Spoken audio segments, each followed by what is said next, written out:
34장. 하나님께서 모세에게 말씀하셨다. 이스라엘 백성에게 명령하여라. 그들에게 이렇게 일러주어라. 너희가 가나안 땅에 들어갈 때 너희가 유산으로 받게 될 땅의 경계는 이러하다.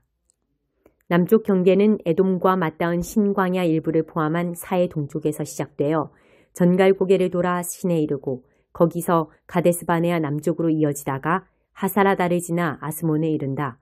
그 경계는 다시 북쪽 이집트 시내로 방향을 틀어 지중해에 이른다. 서쪽 경계는 지중해다.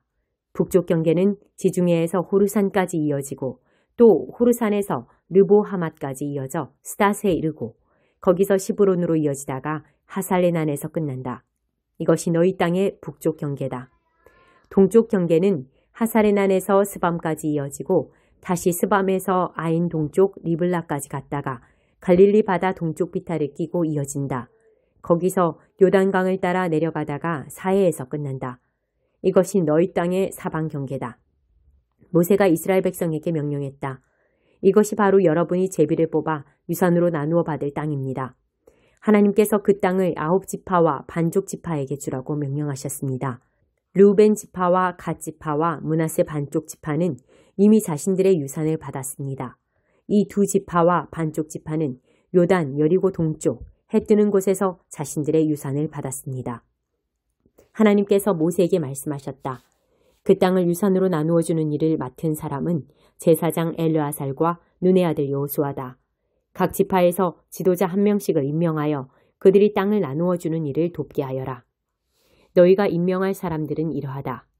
유다 지파에서는 여분네의 아들 갈렙, 시므온 지파에서는 암미우스의 아들 스무엘, 베냐민 지파에서는 기슬론의 아들 엘리닷, 단 지파에서는 요글리의 아들 붓기 족장, 요셉의 아들 므낫세 지파에서는 에봇의 아들 한니엘 족장, 요셉의 아들 에브라임 지파에서는 십단의 아들 그무엘 족장, 스불론 지파에서는 바르낙의 아들 엘리사반 족장, 이사갈 지파에서는 아산의 아들 발디엘 족장, 아셀 지파에서는 슬로미의 아들 아이후 족장, 납달리 지파에서는 암미우스의 아들 브다엘 족장이다.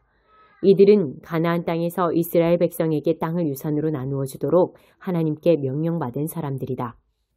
35장. 하나님께서 요단, 여리고와 모압 평야에서 모세에게 말씀하셨다. 이스라엘 백성에게 명령하여 그들이 받는 유산 가운데서 레위인이 거주할 성읍을 내어주게 하여라. 그 성읍 주위에는 반드시 풍부한 목초지가 있어야 한다. 그들이 거주할 성읍과 소떼와 양떼와 모든 가축을 위한 목초지를 제공하고 그들을 잘 보살펴라. 레위인의 성읍을 에워싼 목초지는 성벽 둘레로부터 바깥쪽으로 사방 450m까지 이르는 지역이어야 한다. 목초지의 바깥쪽 경계는 성읍을 중심으로 해서 동쪽으로 900m, 남쪽으로 900m, 서쪽으로 900m, 북쪽으로 900m를 재어야 한다. 그렇게 하면 레인이 거주하는 성읍마다 목초지를 제공할 수 있을 것이다. 너희가 레인에게 줄 성읍들 가운데서 6개를 도피성으로 삼아 실수로 사람을 죽인 자가 피신할 수 있게 하여라. 이 밖에도 성읍 42개를 별도로 레인에게 내주어라. 너희는 레인에게 모두 성읍 48개와 거기에 딸린 목초지를 내어주어야 한다. 이스라엘 백성의 공동 소유 가운데서 레인에게 성읍을 내어줄 때는 지파의 크기에 따라 떼어주어야 한다. 수가 많은 지파는 성읍을 많이 내어주고 수가 적은 지파는 적게 내어주면 된다. 하나님께서 모세에게 말씀하셨다. 이스라엘 백성에게 전하여라. 그들에게 이렇게 일러주어라. 너희가 요단강을 건너 가나안 땅으로 들어가거든 성읍 몇 개를 도피성으로 지정하여 실수로 사람을 죽게 한 자가 피신할 수 있게 하여라. 그 성읍들을 복수하는 자를 피할 도피성으로 삼아 사람을 죽게 한 자가 법정에 출두하기 전에 공동체 앞에서 살해되는 일이 없게 하여라. 성읍 6개를 도피성으로 마련하여라. 그 가운데 3개는 요단강 동쪽에 두고 3개는 가나안 본토에 두어 이스라엘 백성과 외국인과 임시 거류민과 방문객에게도 도피성이 되게 하여라. 누구든지 실수로 사람을 죽게 한 자가 그곳으로 달려갈 수 있게 성읍 6개를 도피성으로 두어라. 그러나 실수로 사람을 죽게 한 자가 쇠 연장을 사용한 경우 그것은 명백한 살인행위다. 그는 살인자이므로 사형에 처해야 한다. 누가 사람을 죽일 만큼 큰 돌을 손에 쥐고 있다가 사람을 죽게 한 경우 그것도 살인이다. 그는 살인자이므로 사형에 처해야 한다. 누가 사람을 죽일 만큼 육중한 나무 연장을 들고 다니다가 사람을 죽게 한 경우 그것도 살인이다. 그는 살인자이므로 사형에 처해야 한다. 이러한 경우에 복수하는 자는 살인자를 만나는 즉시 죽일 권리가 있다. 그는 살인자를 현장에서 죽여도 된다. 누가 들끓는 증오심으로 사람을 밀치거나 매복해 있다가 무언가를 던져서 사람을 죽게 한 경우, 또는 홧김에 주먹을 쳐서 사람을 죽게 한 경우 그것도 살인이다. 그는 사형에 처해야 한다. 복수하는 자는 그를 붙잡는 즉시 죽일 권리가 있다. 그러나 누가 원한 없이 충동적으로 사람을 밀치거나 성급하게 무언가를 집어던지거나 사람이 있는 줄 모르고 실수로 망치 같은 연장을 떨어뜨려서 사람을 죽게 한 경우, 두 사람 사이에 원한이 있다고 의심할 만한 점이 없으면 공동체는 이 지침에 따라 우발적 살인자와 복수하는 자 사이를 판가름해야 한다. 우발적 살인자를 복수하는 자의 손에서 구하는 것이 공동체의 의무다. 공동체는 그 살인 혐의자를 그가 피신해 있던 도피성으로 돌려보내야 한다. 거룩한 기름을 부어 세운 대제사장이 죽을 때까지 그는 그곳에 머물러야 한다.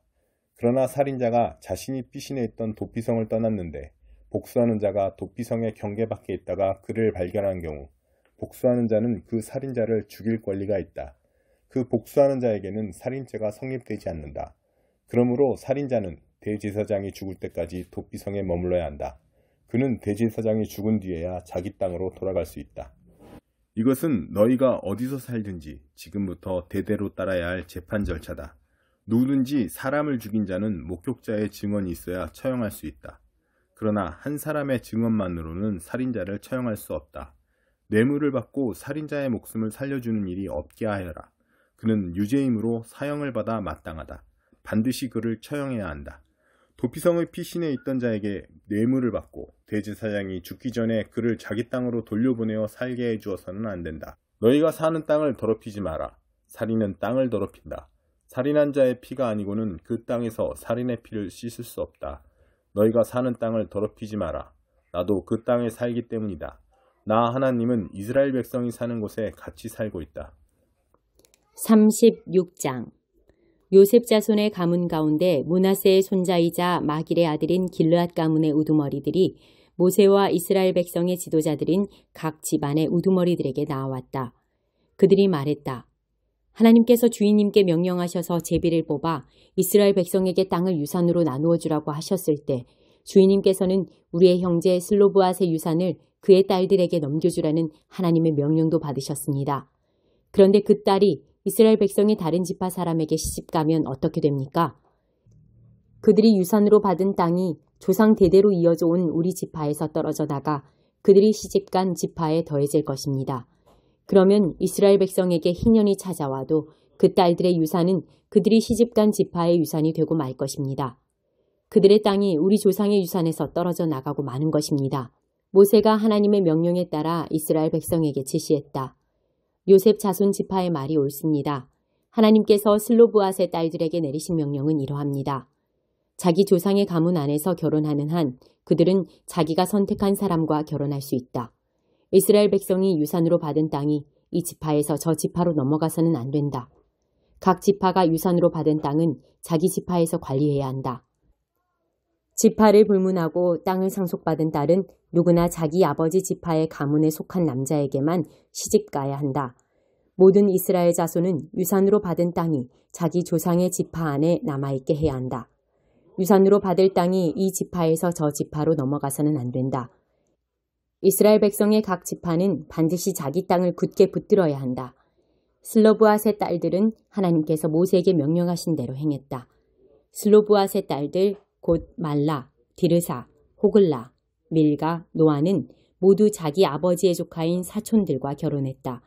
그들이 요셉의 아들 므낫세 집안으로 시집갔으므로 그들이 유산으로 받은 땅은 자기 아버지의 지파에 남아있게 되었다. 이것은 하나님께서 요단, 여리고 앞 모압 평야에서 모세의 권위를 통해 이스라엘 백성에게 내리신 명령과 규례다.